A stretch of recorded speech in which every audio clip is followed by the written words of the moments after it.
शिवबांच्या राज्यात स्त्री सुरक्षित आहे का? ज्या राजाने शिकवला सदा स्त्रीचा सन्मान, त्याच राजाच्या पुतळ्यासाठी आज नराधम झाले बेभान. ज्या मातीने जपला स्वाभिमान जिजाऊंच्या लेकीचा, तिथेच आज पाशवी खेळ झाला अब्रूच्या लुटमारीचा. पुतळा रक्षण करायला वाघीण पुढे आली, पण माणुसकी हरवलेल्या गर्दीत ती एकटी पडली. फाडले कपडे विटंबना केली, कसला हा अट्टाहास. छत्रपतींच्या महाराष्ट्रात आज लोकशाहीचाच होतोय का घास? दगड मारले डोक्यात, नखांनी ओरबाडले अंग, सत्तेच्या आणि वादाच्या नशेत गाव झाले दंग. ज्या शिवरायांनी परस्त्रीला मानले माते समान, त्यांच्याच नावाने लढताना विसरलात का माणुसकीचे भान?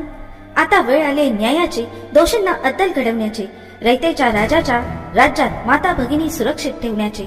अब्रू लुटणाऱ्या हातांना आता बेड्यात ठोकल्याच पाहिजे. स्त्रीच्या सन्मानासाठी पुन्हा शिवराज्य आठवलेच पाहिजे. जाहीर निषेध. स्त्रीचा सन्मान हाच आमचा धर्म, विटंबना करणे हे नीच अधर्म. ज्या मातेने जिजाऊंचा स्वाभिमान जपला, ज्या राजाने शत्रूच्या स्त्रीलाही साडी चोळी देऊन सन्मानाने पाठवले, त्याच शिवरायांच्या महाराष्ट्रात एका महिलेची अशी विटंबना होणे ही शर्मेची बाब आहे.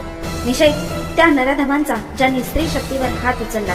निषेध त्या मानसिकतेचा जिथे पुतळ्याच्या नावाखाली माणुसकी पायदळी तुळवली गेली. निषेध त्या बघ्यांचा ज्यांनी अब्रू लुटली जात असतानाही मौन पाळले. बुलढाणा जिल्ह्यातील चिखला गावात एका महिलेसोबत घडलेली घटना ही केवळ एका महिलेवरचा हल्ला नसून ती महाराष्ट्राच्या संस्कृतीवर झालेली जखम आहे.